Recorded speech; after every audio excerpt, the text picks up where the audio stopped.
అందరికీ నమస్కారం. మన రోజువారీ జీవితంలో ప్రశాంతంగా ఉండటం కొన్నిసార్లు చాలా కష్టం కదూ. సరే, ఈరోజు మనం మన మైండ్ సెట్ని పూర్తిగా మార్చేసే ఓ 5 అద్భుతమైన కథల గురించి తెలుసుకోబోతున్నాం. ఈ కథల ద్వారా మన ఆలోచనా విధానాన్ని ఎలా మార్చుకోవచ్చో చూద్దాం. ఇంకెందుకు ఆలస్యం, మొదలు పెడదామా? మనలో చాలామందికి అప్పుడప్పుడు అనిపిస్తూ ఉంటుంది, మనం వాస్తవంతో ఓడిపోయే యుద్ధం చేస్తున్నామేమో అని కదా.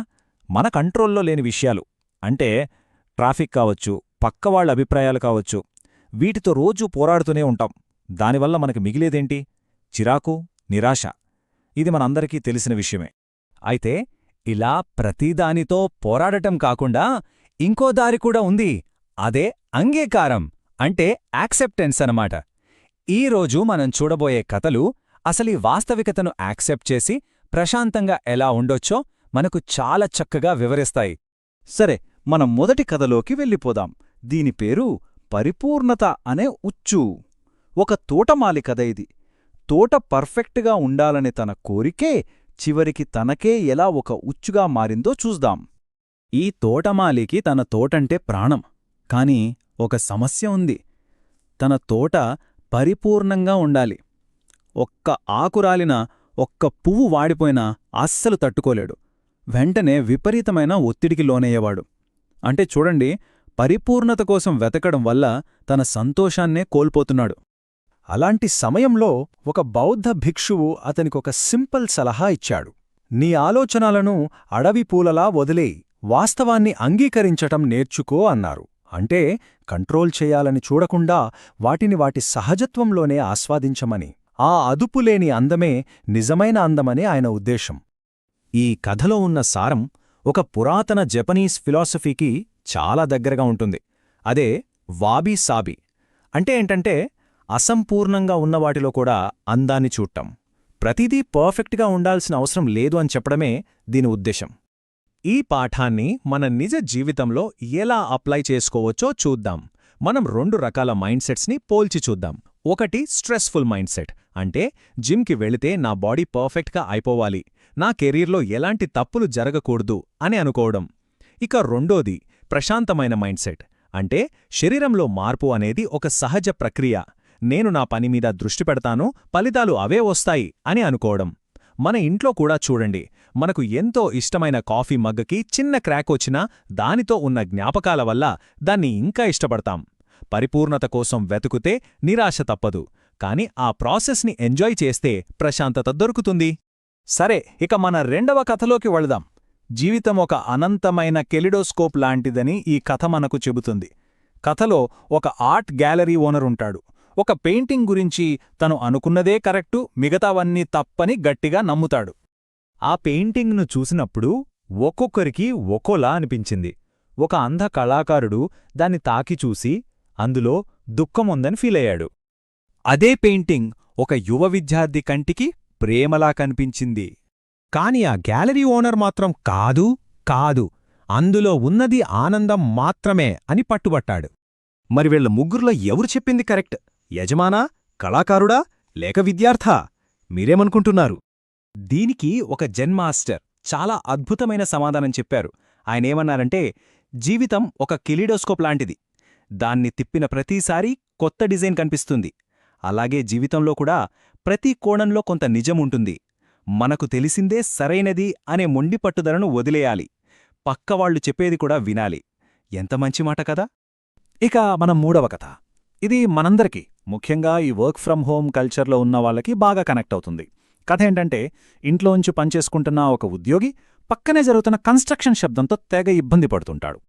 అతను ఒక మెడిటేషన్ గురువు దగ్గరికి సలహా కోసం వెళ్తాడు.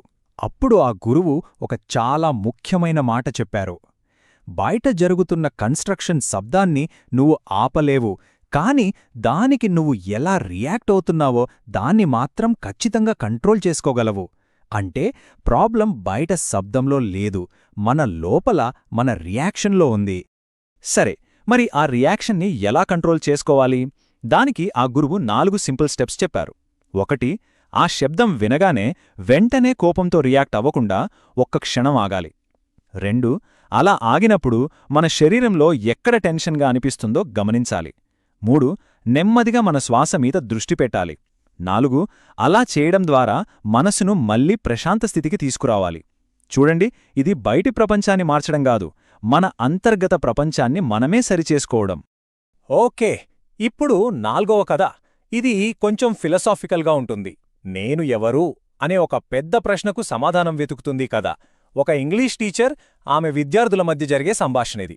ఆ టీచర్ ఒకరోజు క్లాస్లో నేను ఎవరు అనే టాపిక్ మీద ఒక వ్యాసం రాయమంటుంది. దానికి స్టూడెంట్స్ అందరూ ఏం రాస్తారంటే, నేనొక డాక్టర్ని, నేనొక ఇంజనీర్ని అని వాళ్ల వృత్తుల గురించి రాస్తారు. ఇది ఏం చూపిస్తుందంటే, మనం ఎప్పుడూ మనకంటూ ఒక పర్మనెంట్ ఐడెంటిటీ, ఒక లేబుల్ కావాలని కోరుకుంటాం. అయితే కథలో ఒక పెద్దాయన ఒక అద్భుతమైన పోలిక చెబుతారు. మనం ట్రాఫిక్లో ఆగి ఉన్న ఒక కారు లాంటి వాళ్లం కాదు, మనం నిరంతరం ప్రవహిస్తూ మారుతూ ఉండే ఆ మొత్తం ట్రాఫిక్ ప్రవాహం లాంటి వాళ్లం. ఎంత బాగుంది కదా ఈ పోలిక! అంటే మన ఆలోచనలు, మన ఫీలింగ్స్, చివరికి మన శరీరం కూడా ప్రతి క్షణం మారుతూనే ఉంటుంది. నేనింతే అనే ఫిక్స్డ్ ఐడెంటిటీ ఏదీ లేదు. సరే, ఇక మనం చివరి కథకు వచ్చేశాం. 5వ కథ. ఇది ఒక ఫిల్మ్ స్టూడెంట్ గురించి. అతను మంచి వర్సెస్ చెడు అనే సింపుల్ ఐడియాతో చాలా కన్ఫ్యూజ్ అవుతుంటాడు. అప్పుడు ఆ థియేటర్లో పనిచేసే ఒక ప్రొజెక్షనిస్ట్ అతనికి ఒక లోతైన నిజాన్ని చాలా సింపుల్గా వివరిస్తాడు. అక్కడ వెలుగు ఉందని మనకెలా తెలుస్తోంది? దాని చుట్టూ చీకటి ఉండటం వల్ల. అంటే వెలుగు, చీకటి రెండూ ఒకదాన్ని ఒకటి డిఫైన్ చేసుకుంటాయి.